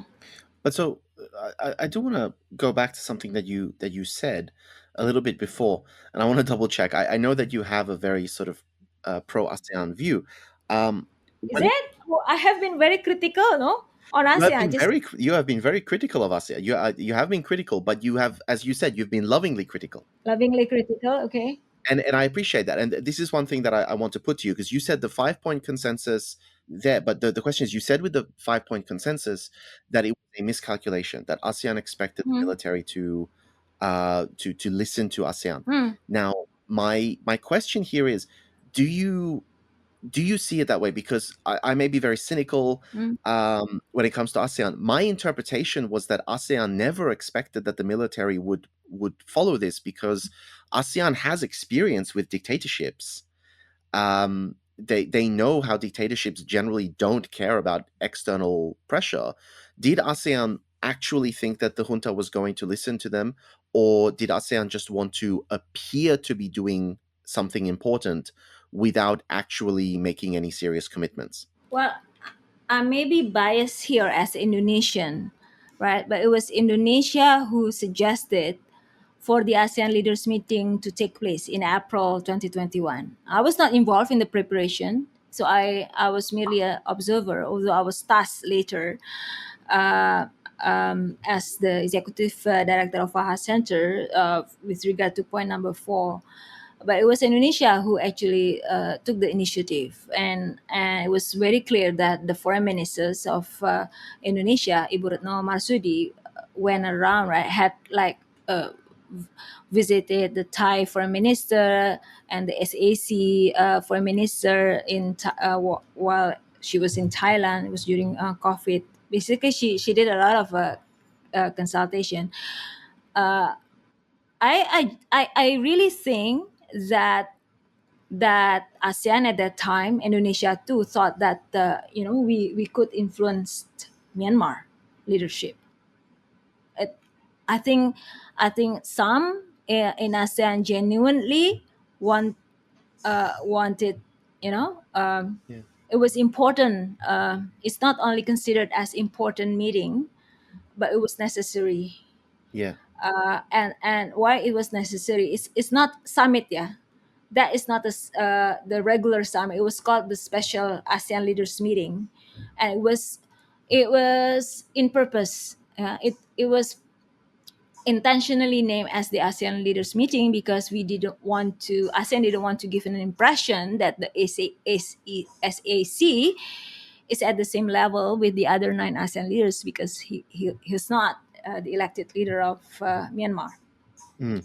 So it was a name as the Special ASEAN Leaders Meeting. But I generally think that some of the leaders of ASEAN, including Indonesia, I think that they thought they could change Myanmar, because that has always been, you know, that's what I had in mind based on the history uh, of ASEAN engagement in Myanmar. For example, during Cyclone Nargis, yeah, I was very much involved in ASEAN response to Cyclone Nargis, and ASEAN, I think, made a it was a successful attempt by ASEAN to change the Myanmar junta at that time, to accept with the ASEAN-led mechanism, to accept the ultimatum, right, that Hassan Wirayuda, the foreign minister back then, gave to Myanmar, that Myanmar should open the gate for the international community to come in, and that ASEAN would hold the hands of Myanmar and not let the vessels, the French vessel, to come and to barge in with the responsibility to protect. So Myanmar government listened at that time. Myanmar junta listened at that time. So that was one example, right? That made me think that the ASEAN leaders in April thought that the leader of SAC would have listened.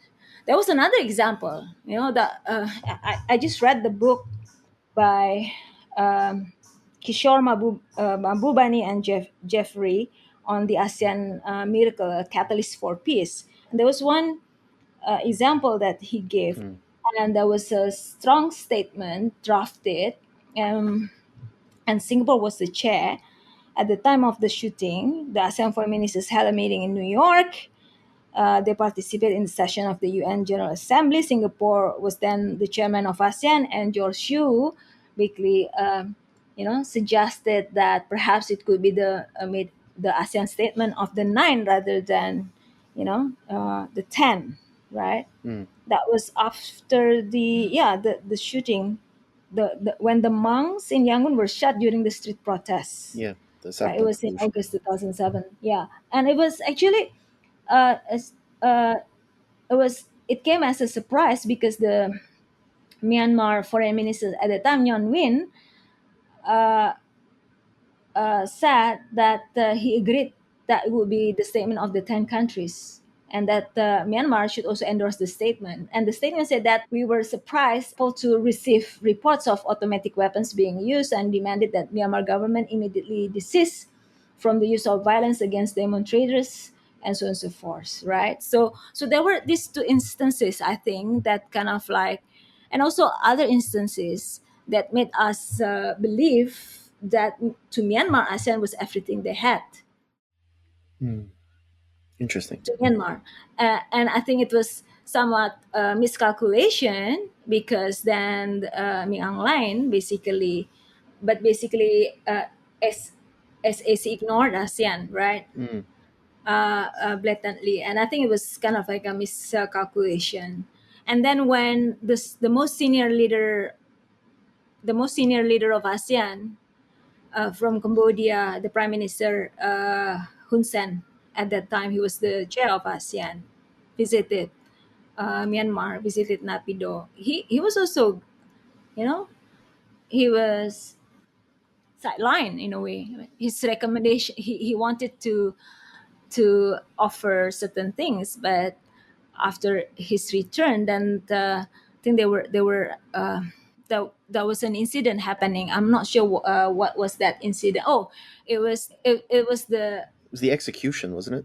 execution, Yeah, yeah, yeah. happening just after Hun Hun Sen Sen. came and tried to stop it. Yeah, so it was kind of like blatantly, basically, Yeah, SAC ignored ASEAN. So I think the it's a miscalculation that we thought that to Myanmar ASEAN was everything they had, yeah. but now it's not the case anymore. No, it's not the case anymore. So if SAC didn't ignore ASEAN and didn't want to listen to ASEAN, are we still being too nice? Do we still want to be too nice to them? Really? It's not just them as well. Like I think this should be a wake up call to ASEAN. I think because if it can happen in Myanmar, it can happen in other countries, especially countries that have central sort of dictatorial or military dictatorial governments. And Cambodia, Vietnam, and Laos are non-democratic. Thailand, famously has been struggling Mm, with its military influence in its democracy. ASEAN, I think, needs to look at this and say, hey, maybe these countries feel like they hold more cards than they hold, and they don't think that they need to come to ASEAN, especially if mm, they feel that Russia or China is going to continue to trade with them, continue to sell arms to them, continue to offer opportunities to them. I don't know what's going on inside ASEAN, but I'm hoping that there are a lot of very panicked conversations happening about this right now. Yeah. Um, I believe that there are candid conversation about it, but I'm very cynical here. Okay. Some ASEAN countries also have skeletons in our closet, right? So uh, uh, I think the Myanmar junta also knows this, and the way non-interference is practiced in ASEAN is right now is the traditional way of defining non-interference. What we can do is a dynamic interference, right? You intervene when you have to, and I think one of the Indonesian foreign minister, again, I listened to two former Indonesian foreign minister in a national debate aired by the CSIS, and it's unbelievable. And one of them said, we need to redefine what non-interference approach Mm, of ASEAN. It is time, because when it comes to violation of human rights, when it comes to genocide, crimes against humanity, right, it's a matter of international concern and not a domestic matter. And there's a international consensus on that. So for ASEAN too, yeah. we actually have to question whether uh, uh, to what degree, right, Mm.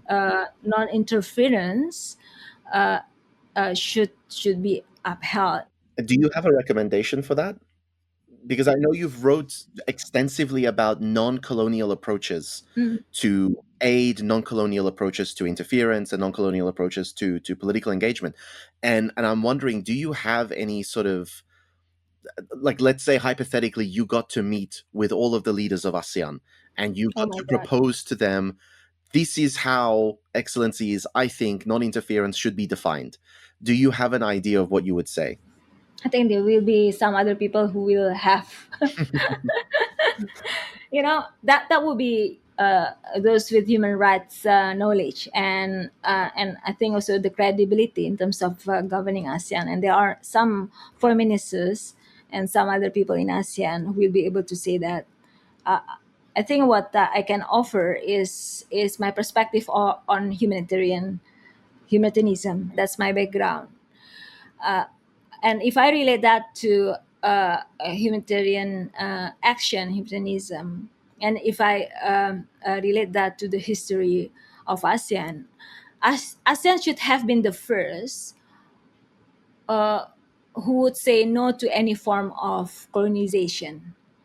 And what the junta the Myanmar junta has done, the way I see it, is a form of colonization, because it's pushing your power, right, to the people.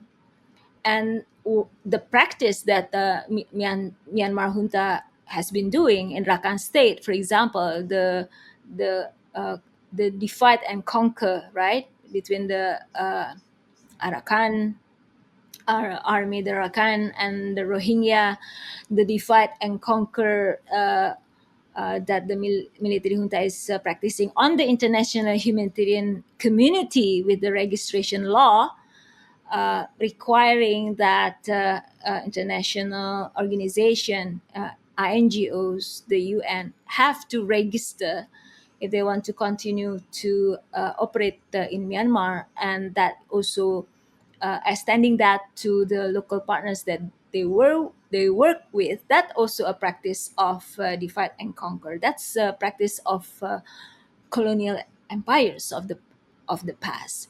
And 9 out of the 10 ASEAN countries, actually all of the ASEAN countries except Thailand, right, were colonized before. And that's the reason also why ASEAN is very much careful with the interference from the external powers, and therefore the principle of non-interference kicks in, because we don't want to intervene in the domestic issues, Mm. of the member state. I think that's the basis, the history. But if we go back to the 50s and 60s, it was Indonesia along with Myanmar at that time, India, countries of Asia, Africa, if you remember the non-aligned movement, and the conference in Bandung, a few hours from Jakarta in West Java, where we gathered the leaders of Asia and Africa, and basically declared that there should be enough that we should end any form of colonization on the face of the earth, and Indonesia together with others should work together and help each other Mm. in legally ending any form of colonization, right? So um, I think when it comes to colonization, it doesn't come only in the form of white people, white Mm. men with their white horses coming to into the country, right? It can also come from your own, from your own fellow countrymen. But this is What's happening in Myanmar? where it gets so. I'm gonna get Yeah, angry this is where I messages. got frustrated, because I think Indonesia, who came out of reform in 97, 98, Mm. who struggled for our own independence, Philippines, who also went through the People's Revolution, Vietnam, who won the war against Yeah, against the Americans and the French, and the through Chinese. their guerrilla tactics, right? We actually fought against colonialization.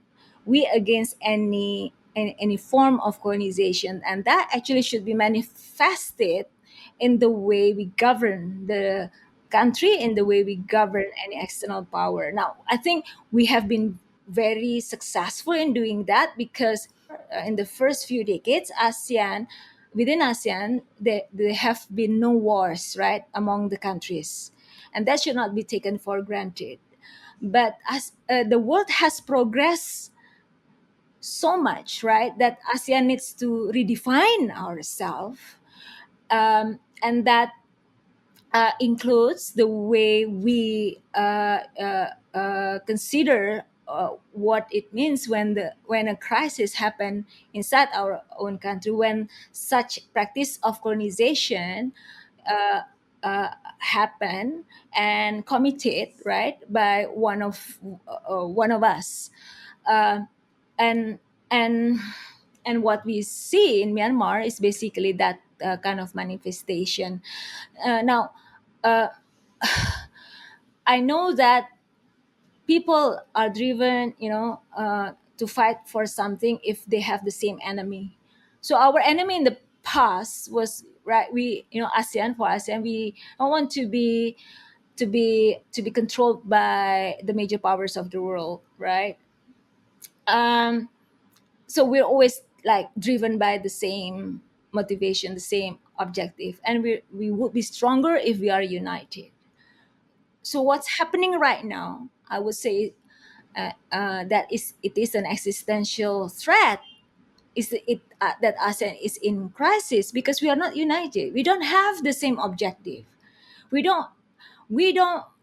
We don't know who our enemy is. Our enemy is ourselves. Yeah. Our enemy is ourselves. Okay, and our enemy is our relevance on how we actually contribute to the global dynamics. Mm. Now, to Indonesians, how can we be more passionate about the children in Palestine, uh, and not so much on the Rohingya that arrive on our shore? I mean, we were passionate with them. The Acehnis welcome the Rohingya in the past, but only recently, right? They refused them, and that's because of the hate narrative ignited through social media and all that. But again, if you look at what the Indonesian protests on what's happening in Gaza, have you seen any protests like that at Mm. that scale on what actually is happening in Myanmar? Why is it? Yeah. And I will not say that it is because we are Muslim. No, no. I think I don't know. It could be also the fault of ASEAN because ASEAN has not ignited the feeling of we, in the people of ASEAN. And I think this is right. Also, the lost opportunity, is that the time if we can resolve the Myanmar crisis or at least contribute, right? Contribute and not to drag on the feet of the Myanmar people, then we can actually show to the ASEAN people, including the Myanmar people, that they mean to ASEAN and ASEAN means to them. Right? This is a last opportunity. I wouldn't be surprised that the people, well, oh, people could say what's happening in the Palestine dated back to the 40s, right, with the occupation of Israel. But what happened with the Rohingya and what happened in Myanmar, they're very close to us. Of course, we are not perhaps directly impacted with what's happening in Myanmar. The Thai people are affected more, but again, they're our neighbors. So it is the problem is on ASEAN. ASEAN is also in existence. ASEAN is in crisis by not okay now. They said that okay, only Myanmar can resolve the crisis. Blah blah blah blah blah blah. But at least what ASEAN can do is to be on the side of the people and not to drag on their feet, right? And the least they can do is to acknowledge the NUG and to also acknowledge the aspiration of the Myanmar people for an end to democracy, for a democracy to prevail, for an end of the military, their wish for justice and equality and freedom. At least that they listen, right? That they go along with that, right? And that could be first by not allowing SAC in all ASEAN meetings, right? Not allowing any SAC representative, not only the political, but also, you know, also those who are working still under the administration of SEC, because you empower them, right?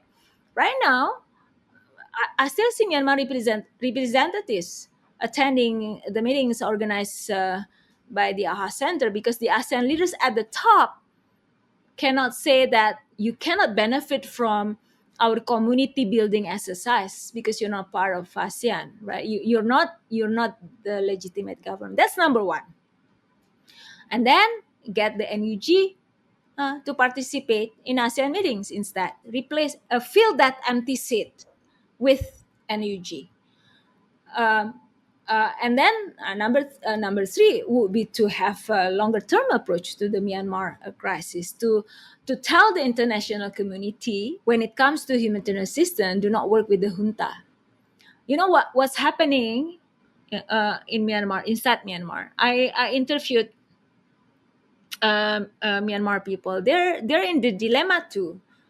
uh, some of the local humanitarians, right? They have to make a decision whether they continue with their job, right? And that would mean, not partnering anymore with the NGO or the UN that are registered, or they basically were against the junta.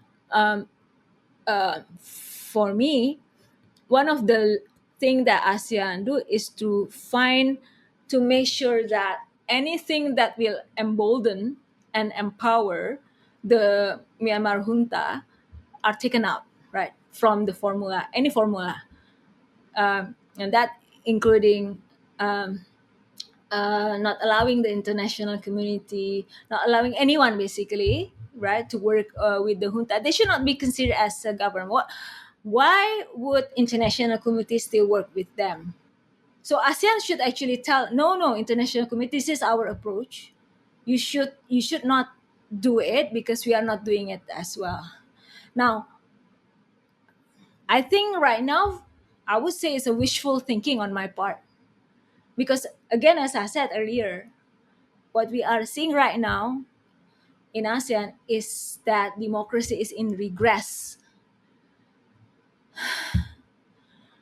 and it would be very difficult right now, And I think I would say that the Myanmar people are left alone. Mm. And Some of them ask me, Adelina, why should we care? I mean, why would we care? And then I told them, the young people, right? The Myanmar youth. Yes, you should not let ASEAN off the hook. You are part of ASEAN. If you ignore ASEAN, if you some of them said, okay, uh,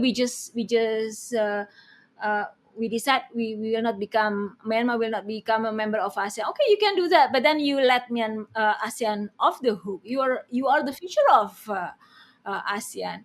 But I would say right now it's like what happened in the past in when Indonesian fought for our independence, right?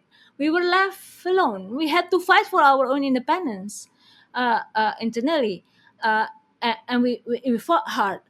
And and when we declared our independence, our leaders traveled, right, the world to basically get recognition.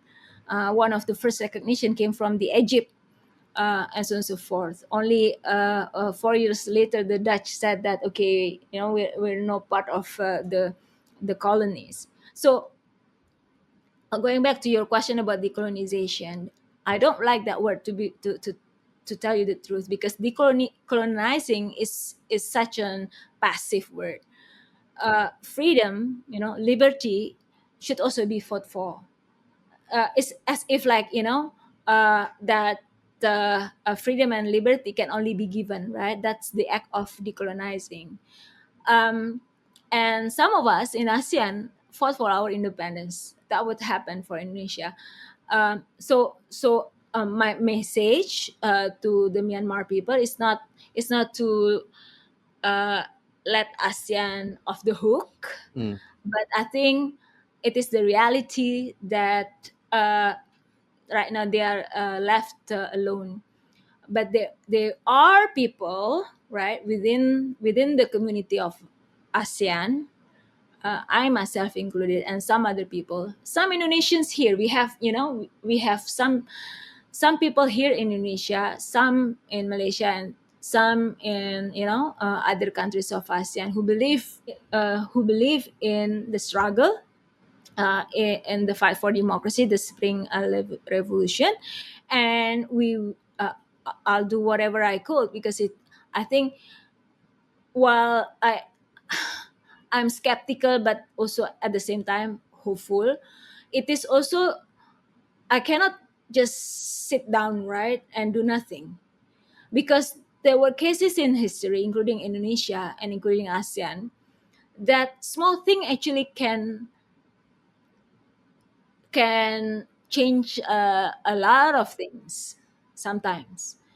And we just have to try. We just have to continue fighting, and for me, featuring the issue of Myanmar crisis, to the ASEAN community and also at the international level through my writing and also my advocacy.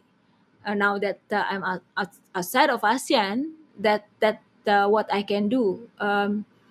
Yeah. The big question here, though, is because we're talking about, okay, you don't like decolonization as a term. I respect that, but the problem I think that ASEAN has to deal with, if there is a dedication to say we will not stand for colonization, we will not stand for colonies, Mm, many of the constituent nations exist in their mm, current forms, their current borders with their current centralized authorities as a result of colonization. And many of the constituent nations have been accused themselves of acting colonially mm, to populations within their own borders. I mean, Indonesia herself has been accused of this many times, probably most famously in Irian Jaya, so now Papua and West Papua. Myanmar, a lot of what is inside Myanmar was not part of a single contiguous country before the British made it so. And so there are very rightly complaints from communities like the Rakhine, the Chin, the Shan, that the central authority in Myanmar is effectively colonizing them. How then does ASEAN's position to oppose colonization mm, approach this type of colonial question? mm. It's a again going back. We have skeletons in our own closet. Hmm. We don't want to expose, right? Our governments do not want to expose the ongoing, the current mistake as well as the mistake of the past. And this is where it is very difficult for ASEAN to transform into a human rights based organization where democracy, respect for human rights prevail. It's very difficult.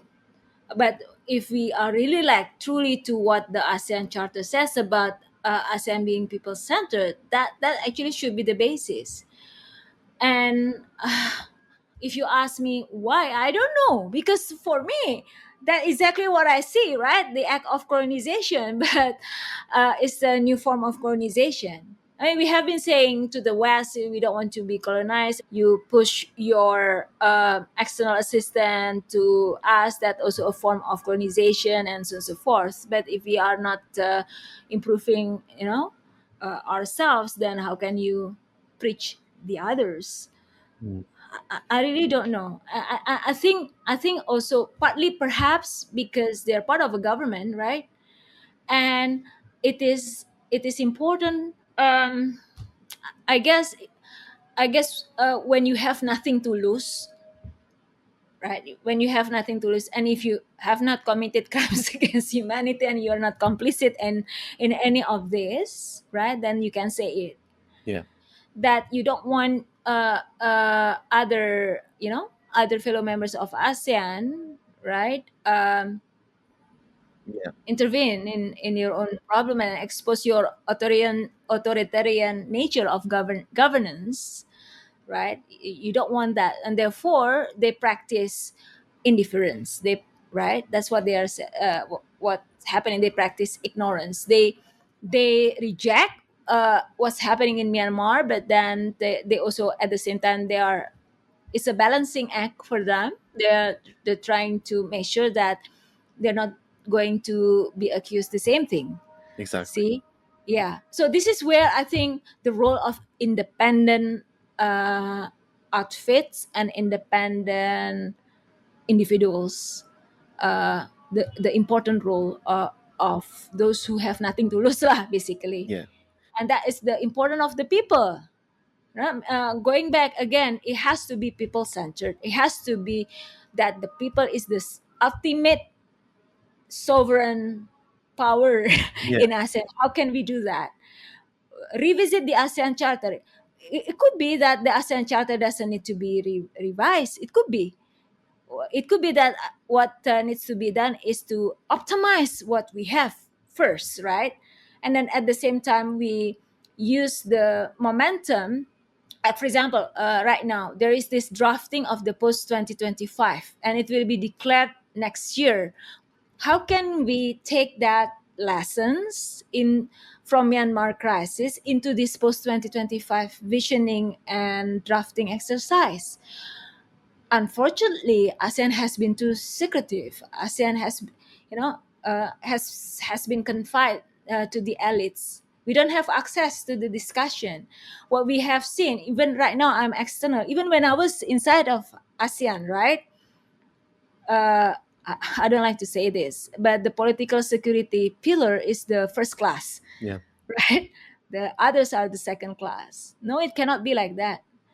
It cannot be like that because that then if we don't have our own mind when it comes to political crisis, and we can be the naked chess pawn, we Mhm. just follow the instruction, and I'm talking about being, the humanitarian actors here providing humanitarian assistance, and when the political leaders say so, then we just follow. That will be just, easy, Meaningless.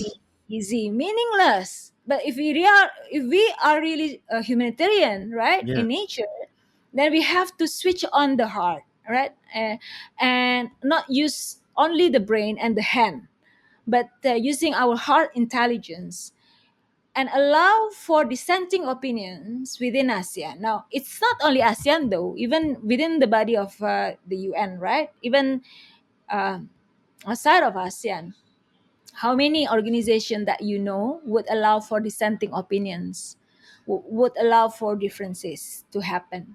How many would you know? Well, But all the but successful ones do. huh? The successful organizations allow for dissent. Who are the successful organization? Now, I was people will say now, going back to regional organization, perhaps EU would allow for dissenting opinion. EU is the most successful regional beast, right? Mm. ASEAN come the second. Why I would say ASEAN come to the second? Because other regional organization that I know, apart from you and ASEAN, have not been successful as ASEAN. Yep. ASEAN and you have been the most successful. And ASEAN could have won the Nobel Prize in 2017, as claimed by this book, written by Kishore Mahbubani, saying that ASEAN should have won the should win the Nobel Prize. He wrote that book in 2017 before before the coup, Yep. and that we should win the Nobel Prize in 2017. If you list down the other regional organization, these are, ASEAN, and we are the most successful ones. EU first, perhaps with the economic integration, then ASEAN, because we have there has not been any wars among the members of ASEAN, and there are some successful practices, right, and achievements of ASEAN, but we cannot just get overwhelmed with all those glorious achievements and pat our own back and say, okay, we're doing okay. No, we are not. We are not doing okay. We are not doing okay because of the Myanmar crisis. Ibu Retno, the foreign minister of Indonesia, said that, oh, we don't want to be overshadowed by the Myanmar crisis. But that's exactly it. You will be defined, ASEAN will be defined by how it can deal with the Myanmar crisis. Mm. And unless it change its approach, and this is really like the momentum, right? The momentum for ASEAN, for the ASEAN leaders to really like switch on their heart first, not only their mind that is using their brain, and using their act that is the hand, but also switch on their heart. If anyone can just switch on their heart and really like ask this question, and I think the privilege of being independent like myself is to be able to do that, right? Because that's what I experienced when I switch on my heart, which I did when I was inside the system. But I make myself vulnerable by connecting to those who had different opinions, like those on the ground, right? And basically, really like, I told myself, just listen first. Just listen what they wanted to say. Observe first, right? and then you let yourself vulnerable, switch on the heart, right? And then I think you'll be able to see and not get shrouded by all the other, concerns of being in power or not losing your job now. So again, it's not the privilege of everyone to be able to have dissenting opinions, right? There are people inside organization who can have dissenting opinions, who are allowed to have dissenting opinion. There are leaders who allow that, right? But that kind of culture, I think, should be embedded in ASEAN, because the context that we work with right now is different. uh, that requires leadership. At the end of the day, when the body of the fish stings, right? It starts from the head. So I always blame it on the leaders, because the leaders do have the power to do something different. They can actually meet more frequent, for example. They don't have to follow the, perhaps they do that already, right? Through their retreat, they will openly talk among each other, and the foreign ministers too. um, but whatever it is, when you have that platform and the privilege to change the course of the history in ASEAN, that is a responsibility. That's not only a privilege, that's a responsibility. And I think we have not optimized it. If they say, oh, we have tried our best, then be open about it. Why the implementation plan of the ASEAN 5 point consensus never shared? The civil society has been asking for it, the ASEAN 5 point consensus to be not only reframed but also revised, right? There are some specific recommendation coming from the civil society, from the people of Myanmar. Uh, uh, I have not seen why is the implementation plan on the 5 point consensus that concern the future and the life of the people of Myanmar never shared. Okay, if you cannot share that publicly, at least in consultations. So this nature of ASEAN being secretive, right?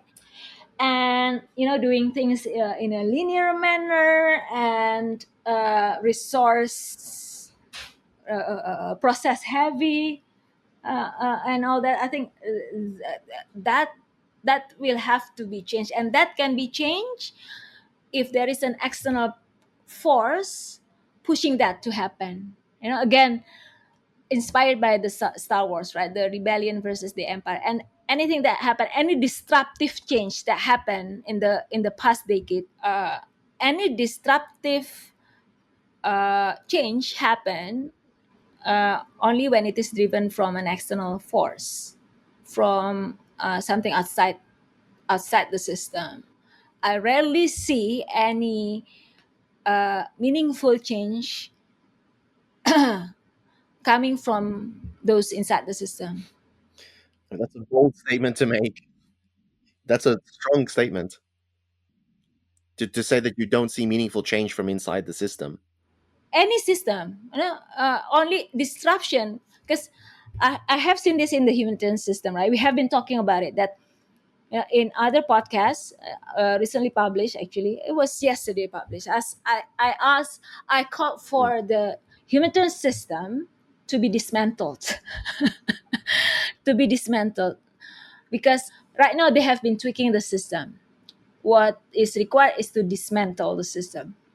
And that is with regard to the colonial nature of the system, the way decision making is made, and so on and so forth, right?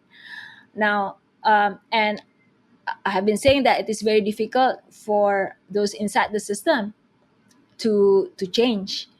If we want to have meaningful and drastic and transformational change, only external powers can do that. And these are coming from independent outfits, right? Who would be able to say things bluntly, because they have nothing to lose and they're not afraid. I mean, the least that will happen to them is losing the funds from donors, but they can always go for other donors, right?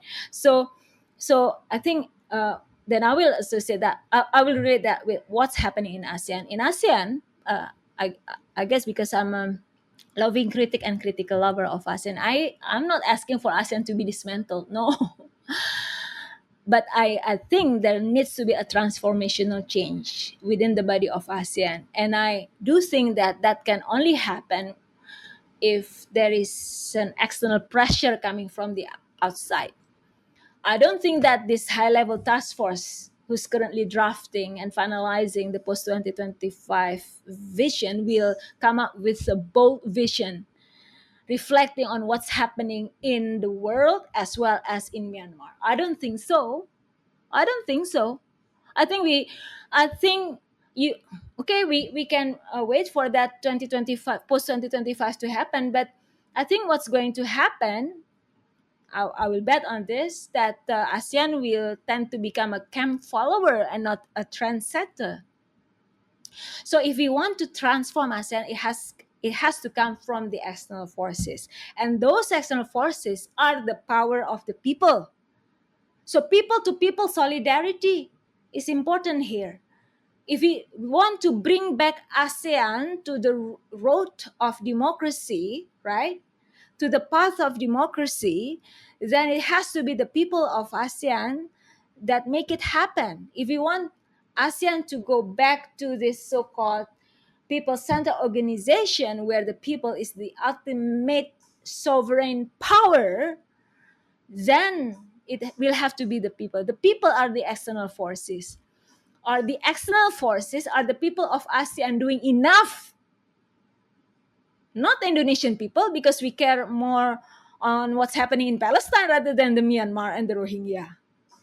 I mean, we, the people also, are not doing enough, no? It's not only our governments. So how can we actually accuse of governments of not doing enough if we are not pressuring them through our parliament, for example?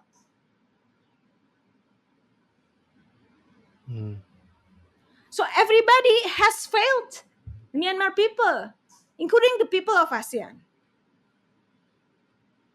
Going back, that requires leadership.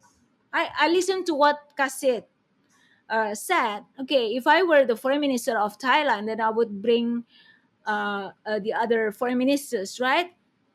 I would do the same. So leadership matters, right? Leadership matters. So the way I say transformational change happen if there is a pressure from the outside, and if we also have mavericks from the inside.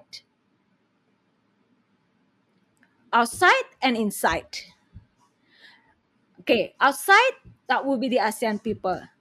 Other outsiders will be the partners of ASEAN. You know, our dialogue partners, the Americans, the Australians, the Europeans. They can also exert influence on ASEAN. The Japanese, right? Japanese gives a lot of assistance to ASEAN. How cannot they exercise that leverage? Okay, by not dictating ASEAN, yeah, but there are other things that perhaps we can explore further, right? I don't know, but these are the external forces that I am seeing now. If the Myanmar crisis is also an existential crisis for ASEAN, it's equal, right? ASEAN, Myanmar crisis, both in existential crisis. Now, if the people of ASEAN don't even care, give a damn on what's happening in ASEAN, how can we expect that transformation happen? Governments will just sit and relax. So the people of ASEAN, what can we do? The civil society also have to be united here, have to get together. The people society, the people organization, right? The civil society. Have we done enough?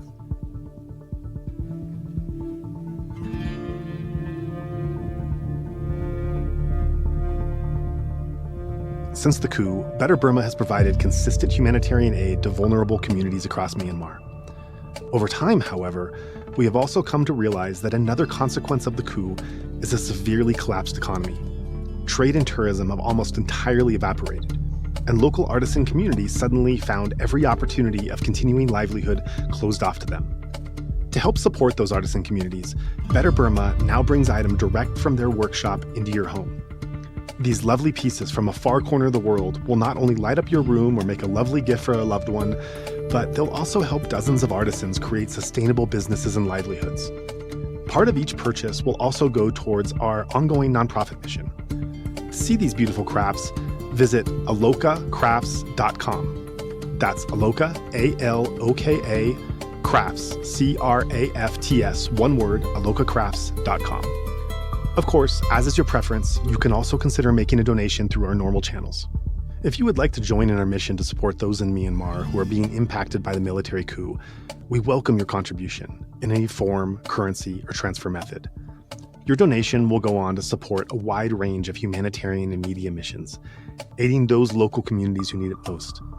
Donations are directed to such causes as the Civil Disobedience Movement, CDM, families of deceased victims, internally displaced person IDP camps, food for impoverished communities, military defection campaigns, undercover journalists, refugee camps, monasteries and nunneries, education initiatives, the purchasing of protective equipment and medical supplies, COVID relief, and more.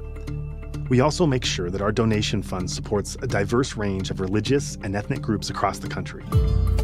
We invite you to visit our website to learn more about past projects, as well as upcoming needs. You can give a general donation or earmark your contribution to a specific activity or project you would like to support, perhaps even something you heard about in this very episode. All of this humanitarian work is carried out by our nonprofit mission, Better Burma. Any donation you give on our Insight Myanmar website is directed towards this fund. Alternatively, you can also visit the Better Burma website, betterburma.org, and donate directly there. In either case, your donation goes to the same cause, and both websites accept credit card. You can also give via PayPal by going to paypal.me/betterburma. Additionally, we can take donations through Patreon, Venmo, GoFundMe, and Cash App. Simply search Better Burma on each platform and you'll find our account. You can also visit either website for specific links to these respective accounts or email us at info@betterburma.org. That's Better Burma, one word, spelled BETTERBURMA.org. If you would like to give in another way, please contact us. We also invite you to check out our range of handicrafts that are sourced from vulnerable artisan communities across Myanmar, available at alokacrafts.com.